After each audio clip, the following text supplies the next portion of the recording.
Tommy fights with Zeo Ranger 5, but manages to defeat them before they then teleport away, telling him that they wonder if he still has any fight left in him. Tommy then finds himself in a bright forest fighting the White Ranger. Finally cut that hair, huh, Tommy? White Ranger, but your powers were destroyed. You can't keep a good ranger down. Tommy, of course, manages to fight him off, leading into an overgrown forest for the final confrontation. The appearance of the Dragon Dagger alerts him to the Green Ranger's arrival. Okay, I'm happy we finally got him a proper shield, but what the hell's going on with the helmet? You showed the Green Ranger back in Legacy of Power! Was there a big silver stripe along the top of the Green Ranger helmet? No! So why did you add one? Jeez, maybe Tommy's coma did some brain damage. Anyway, the Green Ranger defeats him, but Tommy promises to never give up. This is somehow all that was needed. You passed the test. Test? What are you talking about? You haven't been fighting us. You've been fighting for your life. And you've proven your will to live is stronger than any ranger power. Was it ever in doubt that Tommy didn't want to die? Well, we'll get to that when we analyze the characters for this season. Anyway, Tommy shows up and helps the other Rangers, even unlocking his Super Dino mode. In the next episode, Zeltrax inexplicably returns and, well, I think he's gotten over his crush for Elsa. Connor, having a crush on some girl of the week, activates his Battleizer when Zeltrax kidnaps her. It just kind of comes out of nowhere and... wait, the Battleizer gives him Mr. Fantastic arms? The hell? The Battleizer's complete and utter ridiculousness this time, aside from the stretch arms, comes in goofy, huge shoulder pads, which are always flapping around whenever Connor moves. Anyway, using the Battleizer, Connor defeats Zeltrax, but he survives the encounter. Whatever happened to him, though, has eliminated his loyalty to Mesogog. Trent tries to get his father to let him talk to the other Rangers and have them help him, but he refuses, wanting to settle things himself. Yeah, you're doing such a bang-up job of it, Anton. Stay the course. Meanwhile, back at Mesogog's fortress, the White Ranger clone collapses in pain. Elsa says that this was only a matter of time. I don't understand. When Zeltrax created you, it caused a glitch in the morphing grid. Two White Rangers can't exist simultaneously. Eventually, one has to go. Then Trent Mercer must be eliminated. The clone challenges the others to a fight, attempting to destroy them with his Zords, but he can't sustain himself long enough to continue the fight, and he loses control over his Zords. In the wake of his defeat, the clone goes to fight Trent, conveniently going into his Super Dino mode so the audience can tell which one is which. After a fierce battle, the clone is defeated and the remaining power is reabsorbed into Trent's Dino Gem. It once again feels anticlimactic. Sure, the fight itself was awesome, but from a story perspective, the clone didn't really do much other than be a standard henchman. I think it would have worked better if Trent had been separated from his powers completely and he had to reclaim them later, plus making his saga a neat parallel to Tommy's. Evil Ranger becomes good, loses his powers, and then gets them back again. Anyway, our story continues with some construction workers working on an empty field. Okay, see ya. We'll fill them back in tomorrow. Sure.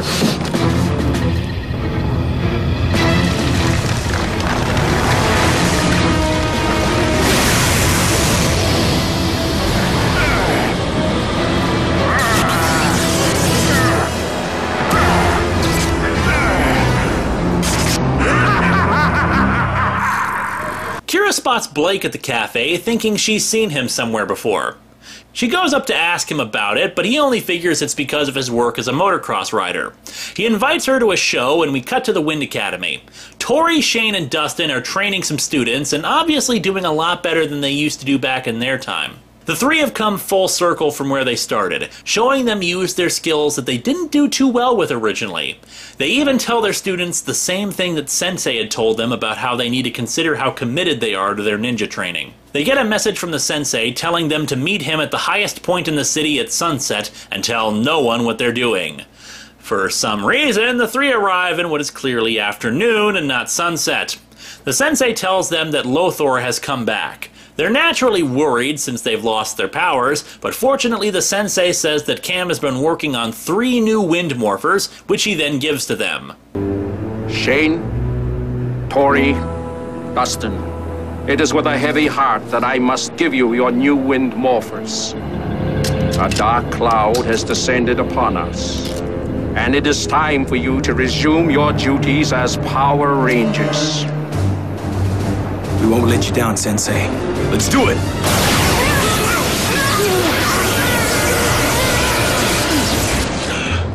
Yep, the whole thing was a trap and now they're evil. The sensei being shown is tied up. Cam goes out looking for his father and finds the message, along with some slime that he recognizes was at the Abyss of Evil. Lothar goes to the Ninja Academy with new monsters in tow. Apparently the morphers Lothar gave them do work, allowing the three to morph and capture the other Ninja Academy students. Lothar's nieces, to save their own skins, say they'll work for him again. Back at Tommy's lab, Haley says she's been getting some strange readings from the Ninja Academy and that she's been in contact with Cam before. Speaking of, Cam returns to the Academy to find it in ruins and calls Hunter away from the Thunder Academy.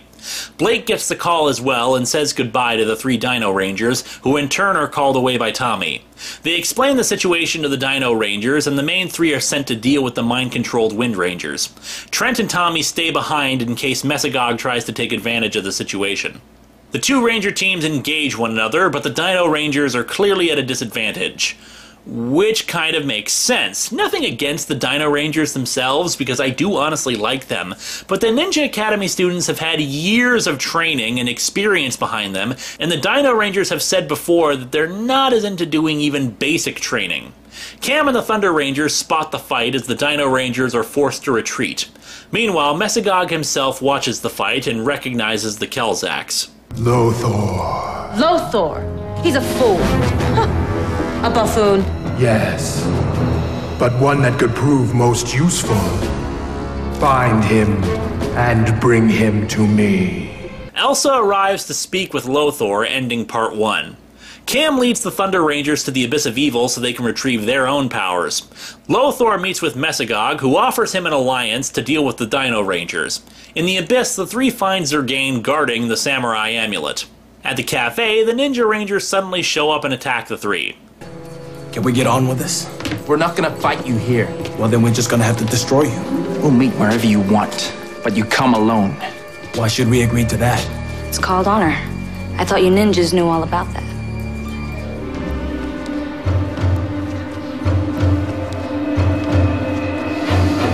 The two teams show up to the fight, and the Dino Rangers use their enhanced abilities to fend off the ninja abilities.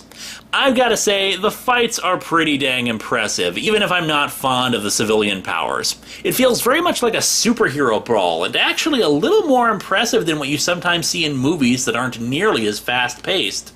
Cam and the Thunder Rangers show up, and Kira suddenly remembers that she saw him in the video record as a Power Ranger.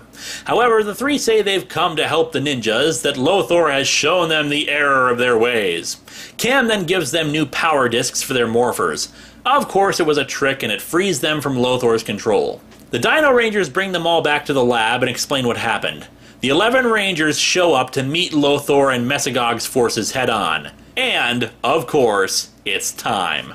Are you guys ready? Ready! Dino Thunder! Power up! White Ranger! Dino Power! Ranger Storm! Ranger Form! Thunder Storm! Ranger Form! Samurai Storm! Ranger Form!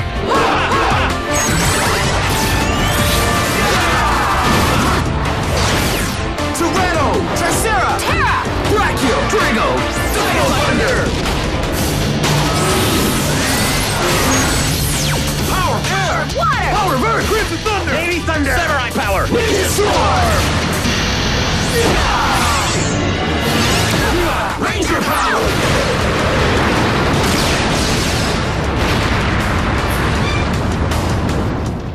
Thunderstorm is a pretty good team-up. It does do something new by having the two teams actually fight against each other, both in civilian and morphed form.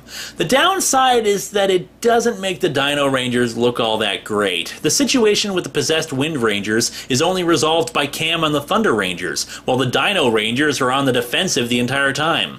One thing a team-up should never do is denigrate one team over another, and sadly this makes the Dino Rangers look less powerful and less effective. Still, the fights themselves show the Dino team thinking of new strategies and shows them as competent fighters. The ending battle is a special effects fest, which is rather disappointing given how previous team-up final fights have been more about the martial arts. What I will say about it though is that it uses both theme songs well in the fight itself, which is always something I enjoy in the fights. It also has badly used explosions, which is something I'll get into next time. Like I said, the two-parter is still good and enjoyable and there's a lot to like, but compared to Reinforcements from the Future and To the 10th Power, it probably comes in around third so far in terms of team-up episodes. Lothor's nieces free the ninja students and rejoin the Rangers. Mesogog and Lothor, meanwhile, fight one another back in his fortress, and they actually have a much more impressive brawl. I'll say one thing, I may think Lothor is a terrible villain and good riddance to him, but he was one hell of a fighter. The battle between them is just really damn cool. It ends when Mesogog uses his mental abilities to shove Lothor into one of his jars. The epilogue of the episode shows that, unfortunately, the restoration of the Ninja Storm Rangers was only temporary. As a neat little tongue-in-cheek moment, Cassidy passes Mara, one of Lothor's nieces, and the two comment on how pretty the other is. Mainly because the two are played by the same actress. Oh, and another neat little addition, for the two-parter, the ending shot of the theme song shows all 11 Rangers instead of just the main 5. Later, in the episode House of Cards, Tommy witnesses Elsa transform from her regular appearance as the principal, discovering the truth about her. I knew there was something I didn't like about you. I was wondering how long I could pull this off. I have to give you credit. We should have seen it. No kidding, it's not even like a Clark Kent thing where she assumed a different posture or anything. She was an evil jerk in both her forms. As the two fight, it goes outside and the entire school sees Elsa transform.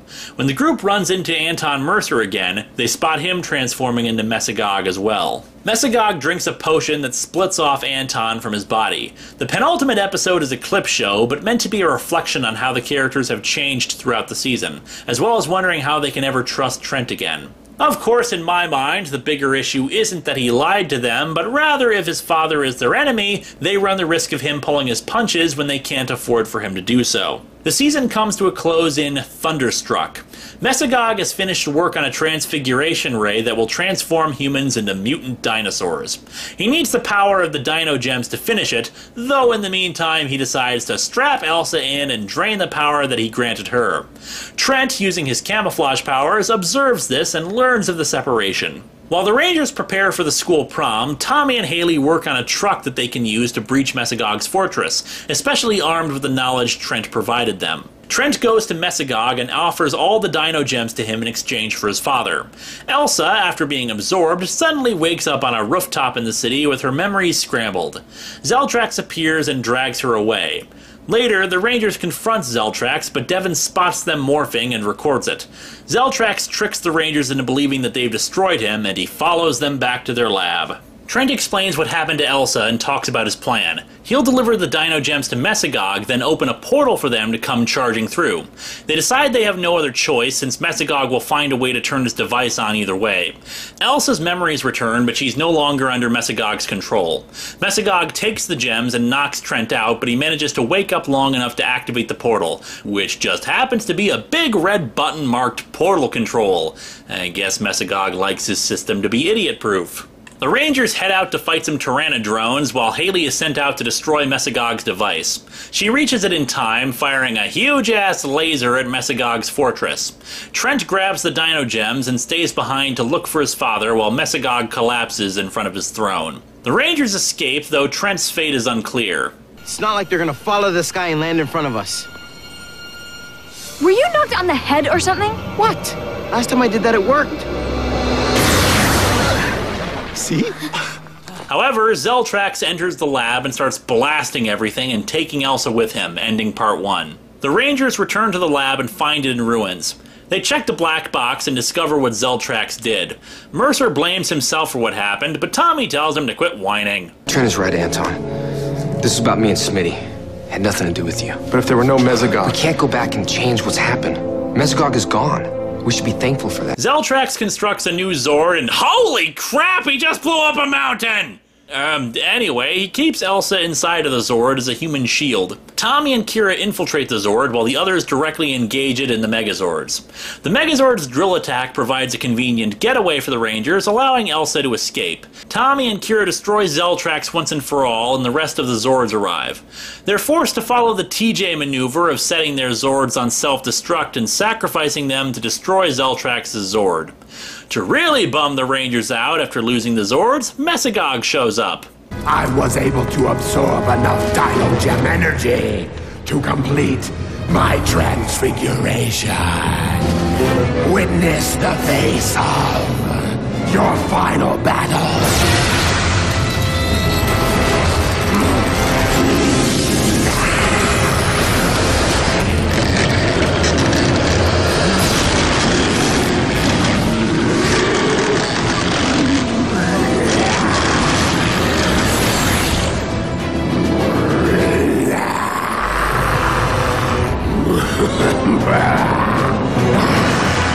You better step aside, Elsa. Elsa spots Cassidy and Devon recording the team as they morph and face off against the mutated Mesagog.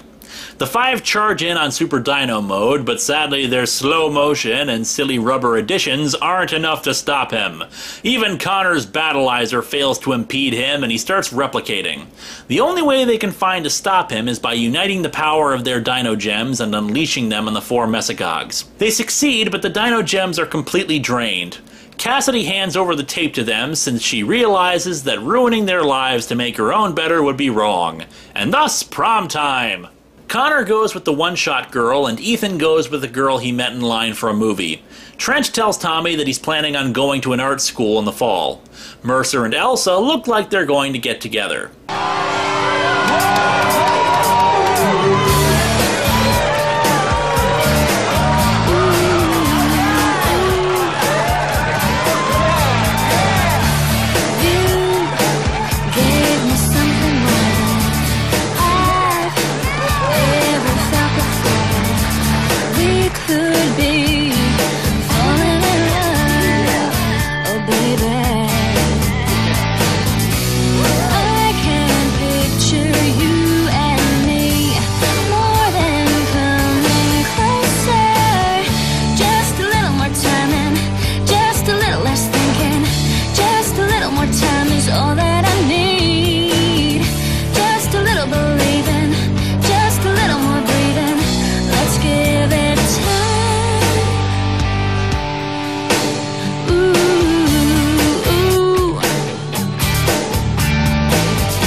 Dino Thunder is an excellent series. Many praise it simply for the return of Tommy, but the fact is Tommy's presence is just a nifty afterthought.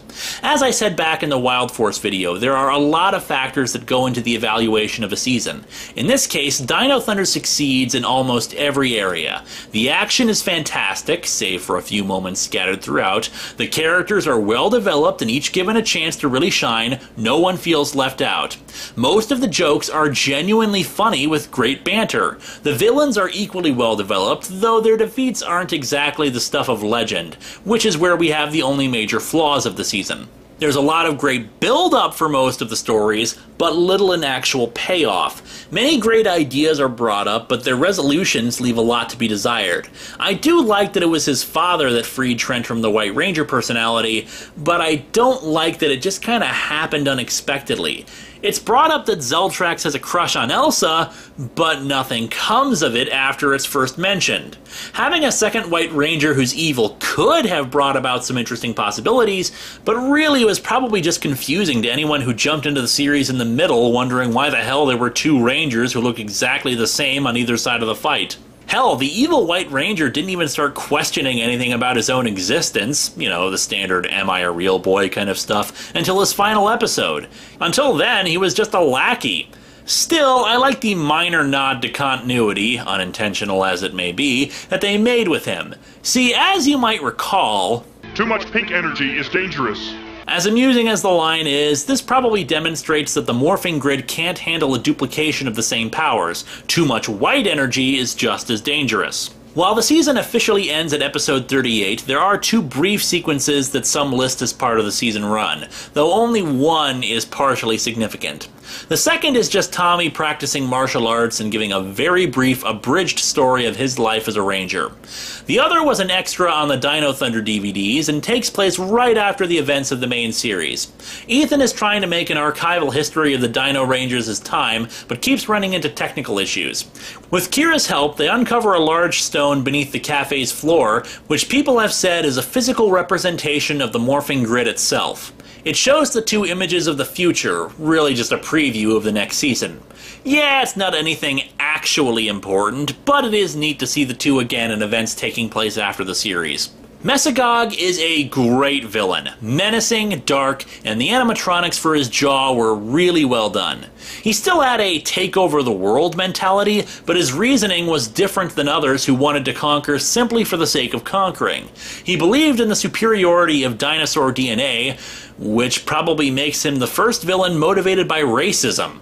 Yeah, okay, maybe Rancic, but as we discussed in the Time Force review, the mutant thing was only the catalyst, when really he wanted overall power and destruction. Zeltrax's motivations are a little less clear. Again, when he explains who he is, he never even mentions Tommy getting the job over him at Mercer's company, so what does he want revenge against Tommy for? After he first dies, the shift in his loyalties is weird too, especially since he went to all the trouble of framing Trent and all. Elsa is a pretty good henchwoman too. At times her acting isn't all that great, but otherwise she often came off as imposing and she was a competent fighter in her own right too. She's just a great lackey and it was nice to have her turn good at the end. The Tyrannosaurs were visually very imposing, but lacked anything particularly charming about them. They just kind of growled, and their features were so dark that often you couldn't make out where individual ones were in a crowd. There was also a second squad of foot soldiers, the Triptoids, but they were hardly ever mentioned or used and just looked kind of goofy sometimes. But hey, it let them use more Sentai footage. Connor is an idiot through and through. He can't swim, and upon seeing their motorcycles... Which one's mine? Huh? I'm kidding. You so weren't kidding. While early on he was motivated by rather selfish intentions, even wanting to give up his ranger powers early on so he could focus on his soccer career, his tune changed. Hell, in White Thunder Part 3 he expresses more concern for Trent and abandons his soccer game to try to help him. Sure, by the end of the series he was still an idiot, but he was more compassionate. Trent is a tortured character. He's being pulled in multiple directions at any given time in the series, by his adoptive father, by the White Ranger, by Mesagog, etc. He admits at one point that he only knows how to draw superheroes, which might explain his demeanor and his desires. In the episode Truth and Consequences, he says he always kind of hoped he'd become a superhero, which in the end is what a Power Ranger is. However, in his mind, he's probably approaching that from a stereotypical point of view, thinking them to be perfect and never needing help in matters. It's why he keeps running away from the Rangers initially. He feels he should be able to overcome the darkness inside of him on his own. However, as he keeps getting pushed into the role of a villain, he eventually is overcome by his inability to ask for help. His slower development and introduction was very well done, and he could have easily just been a B-cast member without any real development like in the early days of Power Rangers, but instead, as we get to know him, we start to care about him. Ethan is purportedly a video game geek and techie. I say purportedly because he falls into the same trap a lot of TV shows and movies are forced to do. Whenever he mentions a video game or some geeky science fiction thing, it's of course something completely made up for the show. Now I understand the potential legal ramifications of mentioning copyrighted material. Sometimes studios care, sometimes they don't, but it's a really annoying habit to see. It doesn't make him sound like a geek, it makes him sound like a moron who's trying to pretend to be a geek. Although what I do like about him is that he's not a completely stereotypical geek. In the episode Bully for Ethan, a soccer player starts picking on him.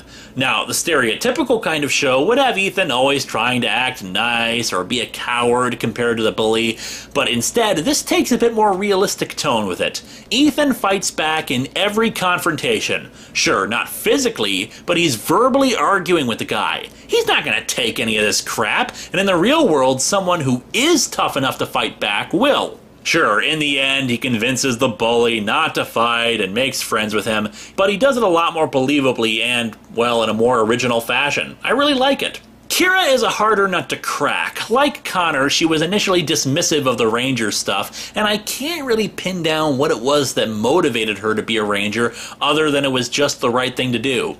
Her character arc seemed to be mostly about her music and learning to follow her own individual instincts and personality and not become all about her image, emphasized in one episode where she has the chance for a larger music career, but only if she's forced to look like one of Lady Gaga's rejected outfits. It's very interesting watching Tommy from his early days and then seeing him where he is in Dino Thunder the way I have. Particularly, the episode Game On demonstrates an evolution of his character. The teens complained to him about doing training, something he and his Rangers did all the time back in those days. He's mentoring teenagers who aren't like what he was as a kid. They don't care about training, they don't really like school, and they're not interested in martial arts. The Mighty Morphin teens were, well, let's face it, very idealized goody-goods. These teens feel more real for the most part in that they have character flaws. You can just see sometimes the dumbfounded look on Tommy's face as he tries to comprehend the kids these days. Fighting Spirit, and by extension where he was permanently morphed or was invisible, may show a darker side to Tommy's character. He's been fighting the forces of evil for a very long time as a Ranger, longer than any other person we've seen. I was confused by why, in Fighting Spirit, it was all a test about his willingness to go on. Fighting for so long, especially in a struggle that never seems to have a true final outcome, could have a psychological impact on anybody, and Tommy more so because of the fact that these days, a lot of his enemies are people he knew. When he became stuck in his morphed form, it could be interpreted that that's how he saw himself all the time, as a Ranger. He wasn't Tommy Oliver, he became the powers. It was all he was anymore. When Haley brought him out of the morphed form, he was invisible. Once again, the power was all he was, so whoever Tommy Oliver was didn't have any actual image to him. He wanted to reject that part of his personality because that part of his personality had all of his friends betraying him. When Haley once again freed him, the powers were shattered and he retreated into his own mind, having to face all the previous powers that led him to who he was. He had to overcome his identity crisis of being the powers. Is he the Green Ranger, the White Ranger, the Red Ranger, the Black Ranger? He's none. He's Tommy Oliver first, and being Tommy Oliver had to be what he lived for. Yeah, I know that's probably bullcrap and it's just my own nonsense interpretation, but it's what I got out of the whole thing. Dino Thunder is just a fun ride from start to finish, especially if you were a Mighty Morphin Power Rangers fan. It's not just about Tommy, it's about a group of teenagers dealing with larger-than-life powers and growing as people while they fight the forces of evil.